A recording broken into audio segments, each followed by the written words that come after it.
Hello friends, అందరూ ఎలా ఉన్నారండి? వెల్కమ్ టు చాణక్యాస్ నీతి. జీవితంలో ఈ విషయాలని బాగా గుర్తుపెట్టుకోండి. ఏంటి అంటే, చాలామంది దీనికి ఒకే ఒక్క సంకేతం ఉంటుంది అని అనుకుంటూ ఉంటారు. కానీ నిజానికి స్త్రీ సంతృప్తి అనేది కేవలం శారీరక ప్రతిస్పందనతో మాత్రమే నిర్ణయించబడదు.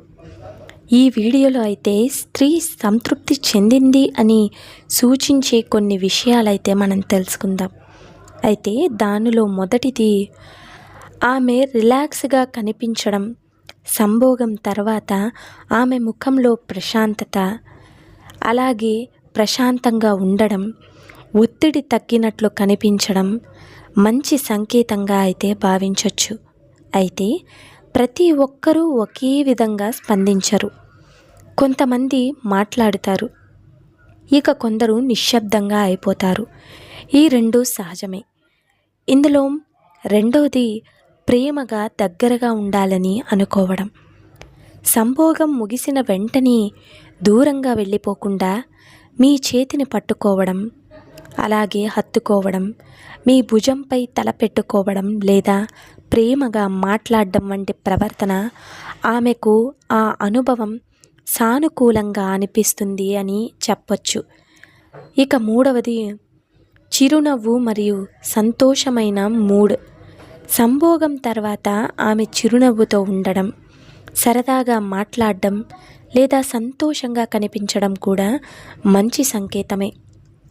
ఇక ఇది కేవలం శారీరక ఆనందం మాత్రమే కాదు, భావోద్వేగ సంతృప్తిని కూడా సూచిస్తుంది. అర్థమైంది కదండి?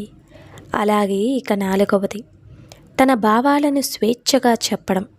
అంటే నాకు బాగా నచ్చింది, నువ్వు చాలా ప్రేమగా చూసుకున్నావు, నిన్ను ఇంకా దగ్గరగా చూడాలనిపిస్తుంది, అలాగే నిన్ను ఇంకా దగ్గరగా అనిపిస్తుంది, అంటే నువ్వు ఇంకా నాకు దగ్గరగా అనిపిస్తున్నావు. ఇలాంటి మాటలన్నీ కూడా ఆమెకి ఆ అనుభవం సంతృప్తికరంగా అనిపించింది అని అయితే చెప్పొచ్చు. గుర్తుపెట్టుకోండి. ఇక ఐదవది మళ్ళీ సాన్నిహిత్యం కోరుకోవడం. తర్వాతి రోజుల్లో మీతో ప్రేమగా ఉండడం, మళ్ళీ ఆత్మీయత క్షణాలు గడపాలని ఆసక్తి చూపడం, మీతో సమయం గడపాలని కోరుకోవడం కూడా సంబంధం ఆరోగ్యంగా ఉందని సూచిస్తుంది. ఇక ఆరవది కమ్యూనికేషన్. అత్యంత ముఖ్యం. అత్యంత సమ్మతిగా అంటే మార్గం ఏమిటి అంటే ఆమెతో ప్రేమగా మాట్లాడటం. నీకు ఎలా అనిపించింది? ఏమైనా మార్పులు కావాలనిపించాయా? నిన్ను ఇంకా సంతోషంగా ఉంచడానికి నేను ఏం చెయ్యాలి, ఏమి చెయ్యగలను? ఇలాంటి ప్రశ్నలు అడగడం ద్వారా నిజమైన సమాధానం తెలుసుకోవచ్చు. కాబట్టి ఒక స్త్రీతో సంభోగం చేసినప్పుడు ఇలాంటి ప్రశ్నలు వేస్తే ఆమె నుండి ఏ సమాధానాలు వస్తాయి అని మీరు గమనించండి. ఇక ఏడవది శరీర భాష కూడా ఒక సంకేతమే. మాటలు చెప్పకపోయినా కొన్నిసార్లు శరీర భాష చాలా విషయాలను తెలియజేస్తుంది. సంభోగం తర్వాత మీతో సౌకర్యంగా ఉండడం, హత్తుకోవడం, ప్రేమగా చూడడం వంటి ప్రవర్తన ఆమెకు ఆ అనుభవం సానుకూలంగా అనిపించింది అని మనం అనుకోవచ్చు. అయితే ఇవి ఖచ్చితంగా నిర్ధారణలకైతే కావు. కొందరు సహజంగానే ప్రశాంతంగా ఉంటారు, మరికొందరు తమ భావాలను బయట పెట్టరు. అర్థమైంది కదండి?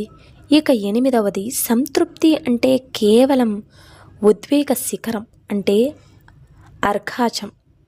ఇది మాత్రమే కాదు, చాలామంది పురుషులు అర్ఘాజం జరిగితేనే స్త్రీ సంతృప్తి చెందుతుంది అని అనుకుంటూ ఉంటారు. కానీ పూర్తిగా నిజం కాదు. చాలామంది మహిళలు ప్రేమ, ఆప్యాయత, గౌరవం, భావోద్వేగ అనుబంధం వల్ల కూడా సంభోగాన్ని సంతృప్తికరంగా భావిస్తారు. ప్రతిసారి అర్ఘాజం జరగకపోయినా ఇద్దరికీ మంచి అనుభవంగా కూడా ఉండొచ్చు. ఇక తొమ్మిదవది తొందరపడకుండా సమయం ఇవ్వడం. సంభోగం అనేది పోటీ కాదు, ఒకరినొకరు అర్థం చేసుకుంటూ తొందరపడకుండా ఇద్దరికీ సౌకర్యంగా ఉండే వేగంతో ముందుకు సాగితే మంచి అనుభవం కలిగే అవకాశం ఎక్కువగా ఉంటుంది. నిజమే కదండి. ఇక 10వది ముందస్తు ఆప్యాయత అంటే ఫోర్ ప్లే. దీన్ని ఈ విధంగా కూడా అంటారండి. ప్రాముఖ్యత అనేది దీంట్లో చాలామంది నిపుణులు ముందస్తు ఆప్యాయతకు అంటే ఫోర్ ప్లేను మంచి ప్రాధాన్యత అయితే ఇచ్చారు. డాక్టర్స్ కూడా ముందు ఫోర్ ప్లేని ట్రై చేయమంటారు. అంటే ప్రేమగా మాట్లాడడం, ఇలా ముద్దు ముచ్చట్లు, హగ్గులు, ఒకరినొకరు అర్థం చేసుకోవడం వంటివి అనేక జంటల్లో సాన్నిహిత్యాన్ని పెంచడంలో సహాయపడతాయని, ఇలా ముందు డైరెక్ట్గా సంభోగం చేసుకోకుండా ఫోర్ ప్లేతో స్టార్ట్ చేయండి అని ప్రతి ఒక్కరూ అయితే చెబుతారు. మీకు సంభోగంలో ఏదన్నా ఇబ్బందులు ఉన్నా మీరు నిపుణులను సంప్రదిస్తే వాళ్ళు ఖచ్చితంగా ఫోర్ ప్లేతో స్టార్ట్ చేయమని చెబుతారు. ఇక 11వది సంబంధం బలంగా ఉండడం కూడా ముఖ్యమే. రోజువారీ జీవితంలో గౌరవం, నమ్మకం, ప్రేమ, ఒకరినొకరు వినడం వంటి అంశాలు కూడా శృంగార జీవితంపై ప్రభావం చూపుతాయి. మంచి సంబంధం ఉంటే ఇద్దరూ తమ అవసరాలు మరియు అభిరుచుల గురించి స్వేచ్ఛగా మాట్లాడగలుగుతారు. ఇక 12వది ప్రతి మహిళ స్పందించే విధానం ఒకేలా ఉండదు. ఇక్కడ ఒక ముఖ్యమైన విషయం మనం గుర్తుపెట్టుకోవాలి. సినిమాల్లో లేదా సోషల్ మీడియాలో చూపించినట్లు ప్రతి మహిళ ఒకే విధంగా స్పందించదు. కొంతమంది ఎక్కువగా భావాలను బయటపడతారు, మరికొందరు నిశ్శబ్దంగా ఉంటారు, ఇంకొందరు ప్రేమగా నవ్వుతూ తమ ఆనందాన్ని వ్యక్తం చేస్తారు. కాబట్టి ఇతరులతో పోల్చుకోకుండా మీ భాగస్వామి ఎలా స్పందిస్తుందో అర్థం చేసుకోవడానికి ప్రయత్నించండి. అర్థమైంది కదండి. ఇక 13వది తర్వాత కూడా ప్రేమగా మాట్లాడడం ఎందుకు ముఖ్యం అని చాలామంది అంటూ ఉంటారు. చాలామంది సంభోగం పూర్తయ్యాక అంతే అని అనుకుంటారు. కానీ నిజానికి ఆ తర్వాత కూడా భాగస్వామితో ప్రేమగా మాట్లాడడం, హత్తుకోవడం, ఆమె ఎలా ఉందని అడగడం వంటి విషయాలు సంబంధాన్ని మరింత బలపరుస్తాయి. ఉదాహరణకి, నువ్వు కంఫర్ట్గానే ఉన్నావా, నీకేమన్నా ఇబ్బందిగా ఉందా, ఏమైనా అసౌకర్యంగా అనిపించిందా, నీకు ఏం బాగా నచ్చింది, ఎలాంటి ప్రశ్నలు ఆమెకు తన భావాలను స్వేచ్ఛగా చెప్పే అవకాశం అయితే ఇస్తాయి. కాబట్టి మీరు ఒక్కసారి ట్రై చేసి చూడండి. ఇక 14వది సంతృప్తి అనేది ఇద్దరి బాధ్యత. చాలామంది పురుషులు నేను మాత్రమే ఆమెను సంతృప్తిపరచాలి అని అనుకుంటారు. కానీ నిజానికి శృంగార జీవితం అనేది ఇద్దరి భాగస్వామ్యం. ఇద్దరూ తమ అభిరుచులు, ఇష్టాలు, పరిమితులు గురించి ఓపెన్గా మాట్లాడుకున్నప్పుడు మంచి అనుభవం కలిగే అవకాశం ఉంటుంది. ఇక 15 నమ్మకమే గొప్ప బలం. ఒక మహిళ తన భాగస్వామిని పూర్తిగా నమ్మినప్పుడు తనకు నచ్చినవి, నచ్చనివి, తన భావాలను స్వేచ్ఛగా చెప్పగలుగుతుంది. ఇక ఆ నమ్మకాన్ని గౌరవించడం, ఒత్తిడి చేయకుండా వ్యవహరించడం ఆరోగ్యకరమైన సంబంధానికి పునాది అవుతుంది. గుర్తుపెట్టుకోండి. 16వది అపోహలను నమ్మకండి. ఒక నిర్దిష్ట సమయం కొనసాగితేనే సంతృప్తి. కొన్ని ప్రత్యేక భంగిమల వల్లే సంతృప్తి. ప్రతిసారి ఒకే విధమైన అనుభవం ఉండాలి. ఇలాంటి అపోహలకు శాస్త్రీయ ఆధారాలు లేవు. ప్రతి జంట అనుభవం భిన్నంగా ఉంటుంది. పరస్పర సమ్మతి, కమ్యూనికేషన్, భావోద్వేగ సంబంధం చాలా ముఖ్యమైనది. ఇక 17 భాగస్వామి అభిప్రాయాన్ని గౌరవించడం. ఒక ఆరోగ్యకరమైన సంబంధంలో నేను బాగా చేశానా అనే ప్రశ్న కంటే నీకెలా అనిపించింది అనే ప్రశ్నకు ఎక్కువ విలువ ఉంటుంది. ఎందుకు అంటే ప్రతి వ్యక్తి అభిరుచులు, సౌకర్యం, అవసరాలు వేర్వేరుగా ఉంటాయి. ఆమె చెప్పే అభిప్రాయాన్ని విమర్శగా కాకుండా ఒకరికొకరు ఇంకా బాగా అర్థం చేసుకునే అవకాశంగా చూడాలి. అర్థమైంది కదండి. ఇక 18వది తొందరపడి నిర్ణయాలకు రావద్దు. ఒకసారి భాగస్వామి నిశ్శబ్దంగా ఉందని లేదా అలసిపోయినట్లుగా కనిపించిందని ఆమె సంతృప్తిగా ఉందని అనుకోవద్దు.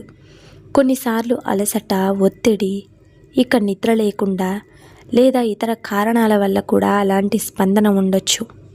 అందుకే ఊహించకుండా సరైన సమయంలో ప్రేమగా మాట్లాడడం చాలా ఉత్తమ మార్గం.